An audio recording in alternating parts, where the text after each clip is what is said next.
विद्यार्थी मित्रांनो नमस्कार. बायोलॉजी मराठी या चॅनलमध्ये आपणा सर्वांचे मनपूर्वक स्वागत. जर तुम्ही या चॅनलवरती नवीन असाल तर या चॅनलला सबस्क्राइब करा, बेल आयकॉन प्रेस करा आणि तुमच्या इतर मित्रांना शेअर करा. तर आज आपण 11वे विज्ञान या शाखेमधील बायोलॉजी या विषयाचा सिलेबस किंवा अभ्यासक्रम कसा असणार आहे याविषयी आपण माहिती जाणून घेणार आहोत. तर सध्या कोविड-19 किंवा कोरोना या संसर्गजन्य रोगामुळे उद्योगधंदे तसेच शैक्षणिक संस्था बंद झालेल्या आहेत. तर या बंदमुळे जे काही विद्यार्थी आहेत या विद्यार्थ्याचं शैक्षणिक नुकसान हे खूप मोठ्या प्रमाणावरती होत आहे. त्यामुळे जे काही 10वी पास झालेले विद्यार्थी आहेत व त्यांनी नुकताच 11वीमध्ये प्रवेश घेतलेला आहे, या विद्यार्थ्याच्या मनामध्ये एक संभ्रम निर्माण झालेला आहे की आपला 11वीचा सिलेबस कसा असणार आहे किंवा आपली जी काही परीक्षा होणार आहे त्या परीक्षेमध्ये आपला कोणता सिलेबस असेल, अशा बऱ्याचशा शंका विद्यार्थ्याच्या मनामध्ये आहेत.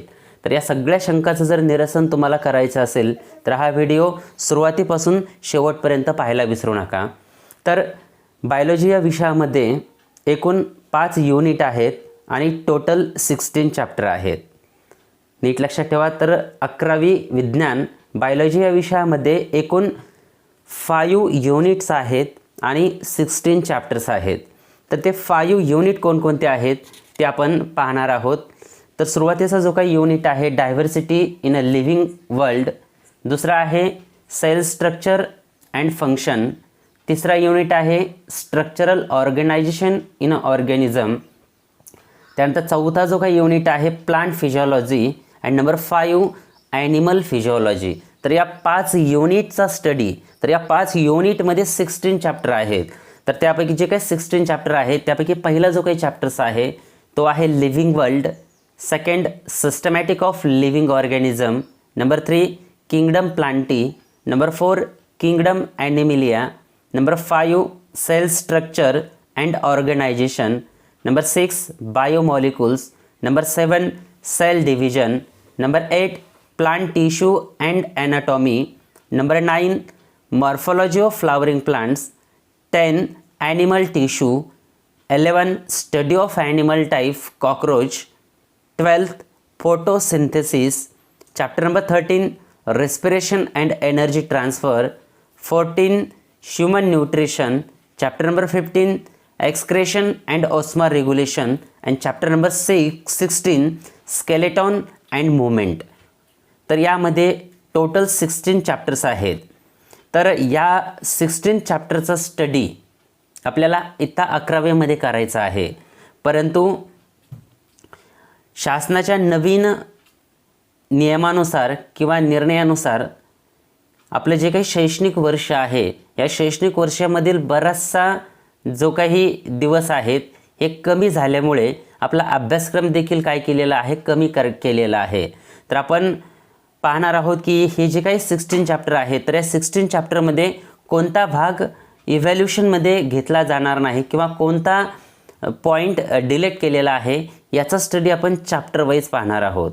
तर आपला पहिला जो काही चॅप्टर्स आहे तो आहे लिव्हिंग वर्ल्ड. तर या लिव्हिंग वर्ल्ड या चॅप्टरमध्ये एक महत्त्वाचे जे काही पॉईंट आहेत जे की तुमच्या परीक्षेसाठी येणार नाहीत, म्हणजे जो काही डिलीट केलेला पोर्शन्स आहे तो कोणकोणता आहे तुम्ही पाहू शकतात. त्यापैकी 1.2चा जो काही आपला पॉईंट आहे पेज नंबर 1 वरती हर्बेरियम हा जो काही पोर्शन आहे तो तुमच्या एक्झामसाठी इव्हॅल्युएशन केला जाणार नाही किंवा तो तुमच्या परीक्षेसाठी येणार नाही. त्यानंतर 1.3 जो आहे बॉटॅनिकल गार्डन्स, त्यानंतर 1.4 म्युझियम, त्यानंतर 1.5 झुलॉजिकल पार्क्स, 1.6 बायोडायव्हर्सिटी पार्क्स आणि 1.7 की. तर एवढा जो काही पोर्शन्स आहे तर हा पोर्शन तुमच्या अकॅडमिक इयर 2020 किंवा 21साठी डिलीट केलेला आहे, म्हणजे तो तुमच्या फायनल एक्झामला येणार नाही. यानंतर आपला चॅप्टर नंबर 2 जो आहे सिस्टमॅटिक ऑफ लिव्हिंग ऑर्गॅनिझम.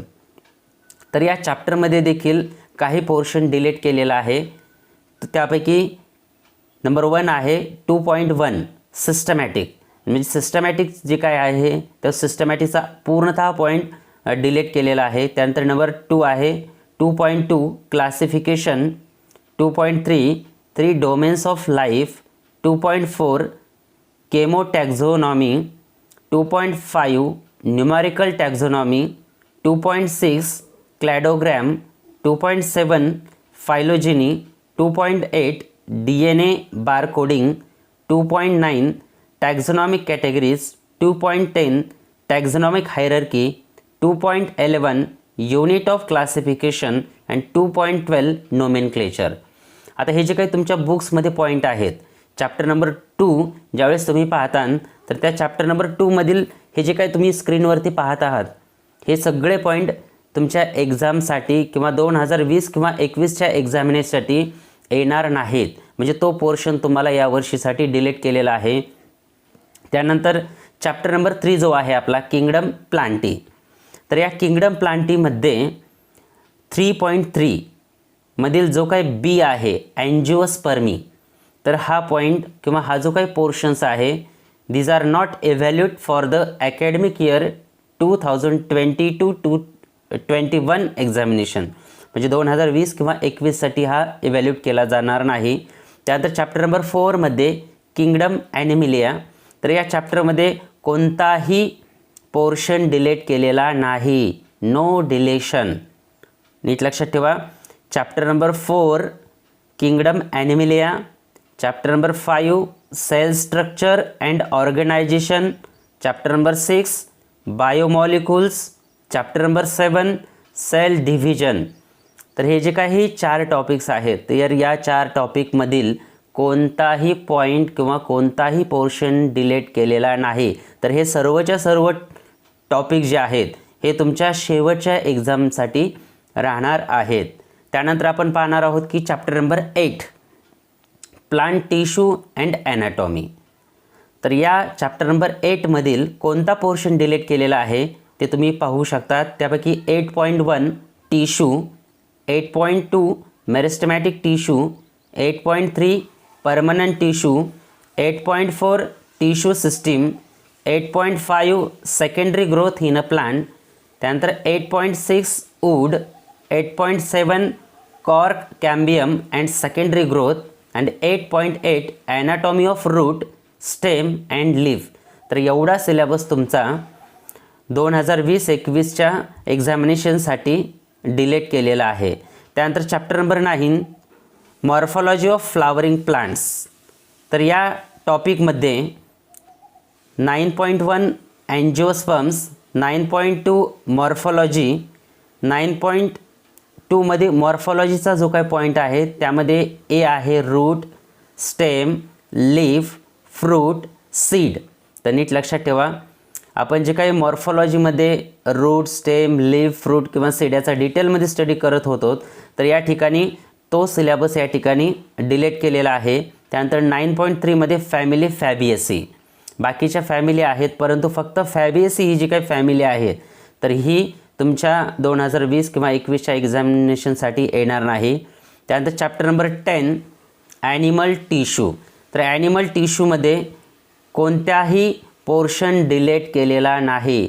तर हा जो काही टॉपिक आहे ॲनिमल टिश्यूचा तो पूर्ण टॉपिक किंवा सर्व पॉईंट तुमच्या फायनल एक्झामिनेशनसाठी राहणार आहेत. यानंतर chapter number 11 study of animal type किंवा कॉकरोच. तर हा जो काही टॉपिक आहे तर या टॉपिकमध्ये 11.3 external morphology, 11.4 body cavity, 11.5 digestive system of cockroach, 11.6 circulatory और ब्लड वैस्कुलर सिस्टम, 11.7 रिस्पिरेटरी और tracheal system, 11.8 excretory system, 11.9 nervous system, त्यानंतर 11.10 रिप्रोडक्टिव्ह सिस्टम. तर या टॉपिकमधील हे जे काही तुम्ही पॉईंट पाहत आहात तर हे सर्व डिलीट केलेले आहेत. ते तुमच्या 2020 किंवा 21च्या एक्झामिनेशनसाठी येणार नाहीत. त्यानंतर चॅप्टर नंबर 12 आणि चॅप्टर नंबर 13. तर चॅप्टर नंबर 12 आहे फोटोसिंथेसिस आणि चॅप्टर नंबर 13 आहे रिस्पिरेशन्स अँड एनर्जी ट्रान्सपिरेशन किंवा एनर्जी ट्रान्सफर. तर तर या 2 टॉपिकमधील कोणताही पोर्शन्स डिलीट केलेला नाही. तर सर्वच्या सर्व पॉईंट तुमच्या फायनल एक्झामिनेशनसाठी असणार आहेत. म्हणजेच नो पोर्शन इज डिलेटेड. या 2 चॅप्टरमध्ये कोणताही भाग तुमचा किंवा सिलेबस डिलीट केलेला नाही. त्यानंतर चॅप्टर नंबर 14 आहे ह्यूमन न्यूट्रिशन. तर या 14 किंवा 14 नंबरचा जो काही टॉपिक आहे त्यामध्ये 14.1 human digestive system, 14.2 digestive gland, 14.3 physiology of digestion, 14.4 absorption and assimilation, 14.5 nutritional disorder and disease of digestive system. तर हे जे काही सर्व पॉईंट्स आहेत तर हे पॉईंट तुमच्या 2020 किंवा 21ची जी काही एक्झामिनेशन्स असणार आहे तर यामध्ये डिलीट केलेला आहे. म्हणजे हा पोर्शन तुमच्या एक्झामला येणार नाही. त्यानंतर चॅप्टर नंबर 15 आहे एक्सक्रेशन अँड ओस्मा रेग्युलेशन. तर या टॉपिकमध्ये कसल्याही प्रकारचे डिलेशन नाहीत. म्हणजे हा टोटल चॅप्टर तुमच्या फायनल एक्झामिनेशनसाठी असणार आहे. आणि आपला शेवटचा जो काही टॉपिक आहे स्केलेटॉन अँड मुवमेंट. तर या टॉपिकमध्ये जो काही डिलीट झालेला सिलेबस आहे त्यामध्ये 16.1 movement and locomotion, 16.8 skeletal system, 16.9 group of skeleton, 16.10 types of joint, 16.11 disorder related to muscle आणि 16.12 डिसऑर्डर रिलेटेड टू बोन्स. तर हा जो काही सिलेबस आहे तो किंवा हा जो काही पोर्शन आहे तो डिलीट केलेला आहे.